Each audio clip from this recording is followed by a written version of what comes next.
వాహనము గంటి మమ్మ శ్రీమద్రమారమణ గోవిందో శ్రీమంగళగిరిలో. మీరు పెద్దోళ్ళు ఇతను ముట్టుకోవచ్చమ్మా. నీ అంతప్పుడు నేను చిన్నదాన్నేనమ్మా. నీ పేరేమిటి? భైరవి. కాదు బాబు గారు, నా పేరు బంగారు కదా. నాట్య కళకు అధిదేవత అయిన పార్వతీదేవి పేరు పెట్టాను. లక్ష్మి, భైరవికి స్నానం చేయించి తయారు చేయి. గుళ్ళో గజ్జి పూజ చేయిస్తాను.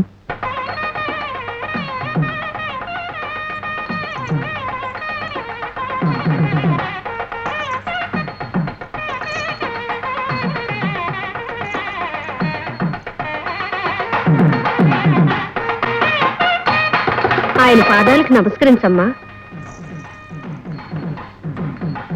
లేమ్మా, చేతులు ఇలా పెట్టు. లే. గురుర్బ్రహ్మ గురుర్విష్ణు. శర్మ,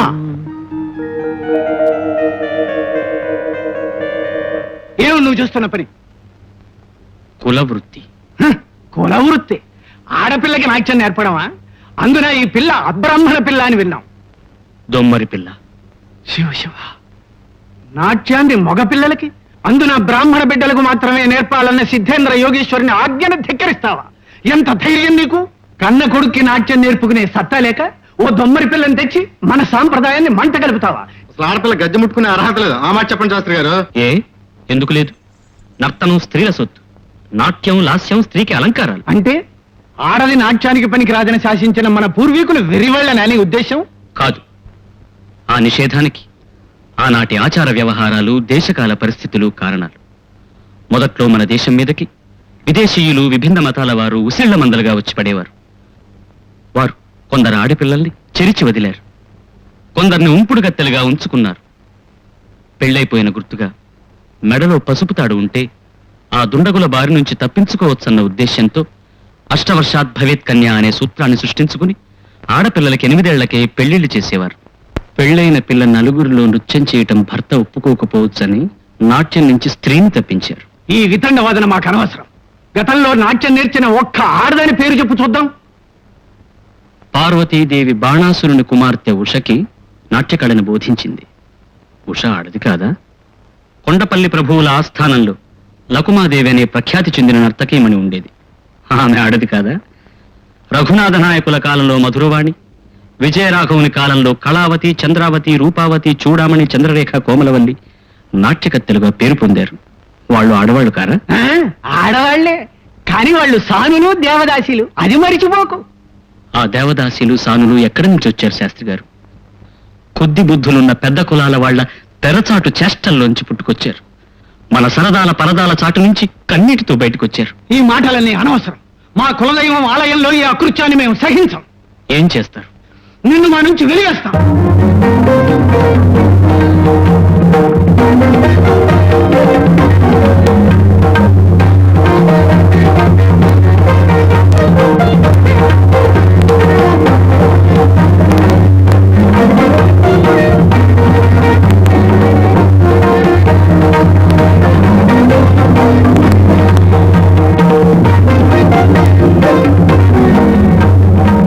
మీరు నన్ను వెలివేయటం కాదు, నేనే ఈ క్షణం నుంచి మిమ్మల్ని, మీ దైవాన్ని వెలివేస్తున్నా.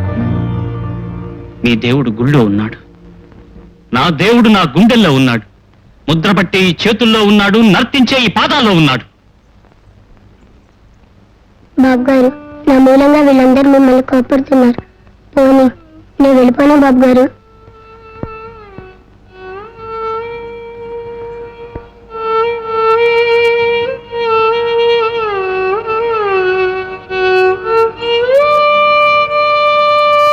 కూచిపూడిలో నాట్యకళకి అంకితమైన బ్రాహ్మణ బాలకులు 5 సంవత్సరాల పాటు నాట్య విద్యను, సంగీతాన్ని అభ్యసించాలి. ఈ కాలంలోనే పంచమహాకావ్యాలతో పాటు తెలుగు, సంస్కృతం క్షుణ్ణంగా అభ్యసించాలి. భరతముని నాట్యశాస్త్రం, నందికేశ్వరుని అభినయ దర్పణం, భరత రసప్రకరణం అర్థం చేసుకుని నాట్య ప్రదర్శన రీతుల్లో ప్రవీణులై ఆ తర్వాత నాట్యాచార్యునితో కలిసి ప్రదర్శనల్లో పాల్గొనాలి. ఇవన్నీ ఈ దొమ్మరి పిల్ల చేయగలదా? అది కాదురా అబ్బి, నా మాట విను. వెలివేయడానికి వాళ్ళు ప్రభువులా మున్సబులా ఊళ్ళో పంచాయతీ పెట్టి తెలుద్దాం.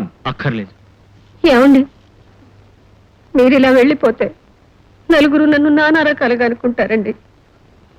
మూగుడు వదిలేసిన ఆడదని పోనీ నేను మీతో వస్తానండి. వద్దు. ఊరి వాళ్ళు మనిషిని వెలివేస్తే ఇంటి వాళ్ళు విద్యను వెలివేశారు. అందుకే మీ అందరి నుంచి దూరంగా ఉండదలుచుకున్నాను. భైరవి నాట్యంలో అసాధారణ ప్రజ్ఞను ప్రదర్శించి అసమానురాలను పెంచుకున్న రోజునే ఈ ఊళ్ళో ఈ ఇంట్లో అడుగు పెడతాను. పదమ్మా. నాతో నువ్వు రాకూడదు. ఉమ్.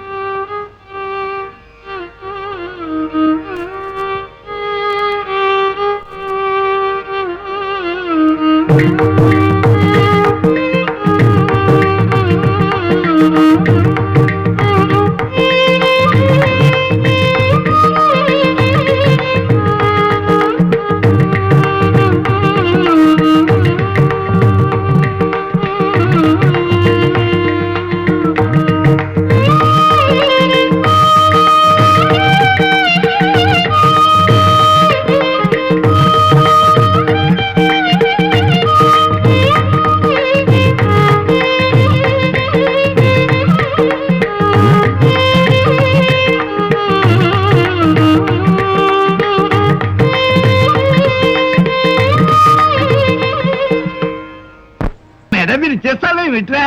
ఏమిటమ్మో ఒకటి సరసా ఉండే స్నేహం. నువ్వు కూర్చో, నేను పట్టి చూపిస్తా. కూర్చో. ఇది ఇలా సున్నితంగా రాజునట్టు ఉండాలి. ఆనందు ఒరే తాత,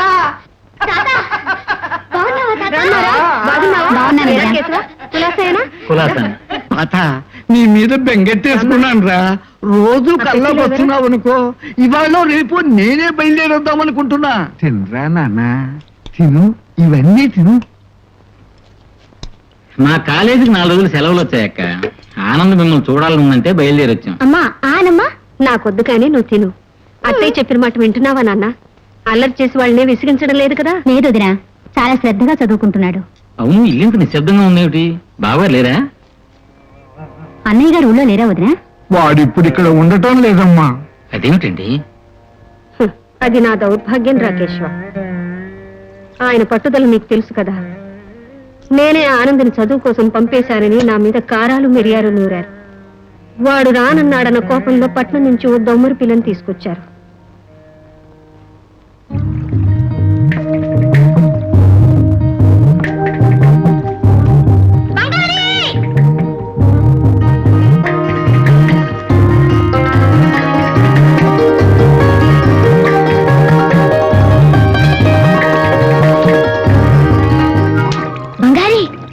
బంగారు కాదు, భైరవి. భైరవా? అవును, మా గురువు గారు పెట్టారు. బాగుంది కదా? మీ గురుగారు ఎవరో తెలుసా? మా గురువు గారే. ఆయన మా నాన్నగారు. నిజమా? ఉట్టు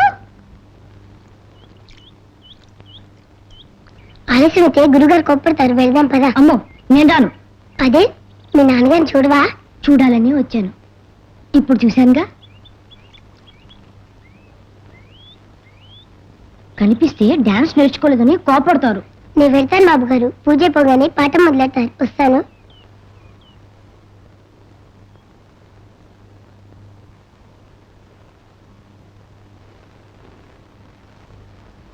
బంగారి అంటే నువ్వేనమ్మా? అవునండి. మీరు? శర్మ గారు లేరా? ఉన్నారండి. కులాసానా బావగారు? ఎప్పుడొచ్చారు? పొద్దున్నే వచ్చాం. ఆనంద్ రాలేదా? వచ్చాడన్నగారు. మిమ్మల్ని చూడాలని మాకన్నా ముందే వచ్చాడు ఇక్కడికి. మీతో మాట్లాడడానికి భయపడి దూరం నుంచి చూసి వచ్చేసట. ఏమిటో మీరు చేసిన పని నాకేం నచ్చలేదు బావగారు. ఏమిటది? అదే, ఇంట్లో మీరు ఎప్పుడన్నా అక్కడ చెంబుకడ పెట్టేది కుదరా? అన్నం వండుకుంటూ అంట్లు తోముకుంటూ ఎందుకు వచ్చిన అవస్థ చెప్పండి. ఇలా ఊరు వదిలి భార్యను వదిలిపెట్టి. మీరు నన్ను పరామర్శించడానికి వచ్చారా, విమర్శించడానికి వచ్చారా? అది కాదు అన్నగారు, జరిగిందేదో జరిగిపోయింది. వదిన గారిని కూడా ఇక్కడ తీసుకొచ్చేస్తే మంచిది. ఒకే ఊళ్ళో భార్యాభర్తలు విడివిడిగా ఉన్నారంటే నలుగురు రకరకాలుగా అనుకుంటారు. కొంత పట్టు విడుపులు ఉండాలి బావగారు. మీరు చేస్తున్న పని తప్పని నేను అన్ను, కానీ ఆ పని చేస్తున్న తీరు తప్పు అనిపిస్తుంది.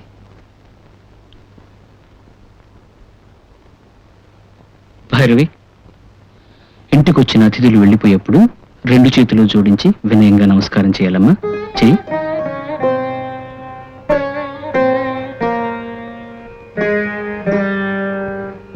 వెళ్ళొస్తాం బావగారు.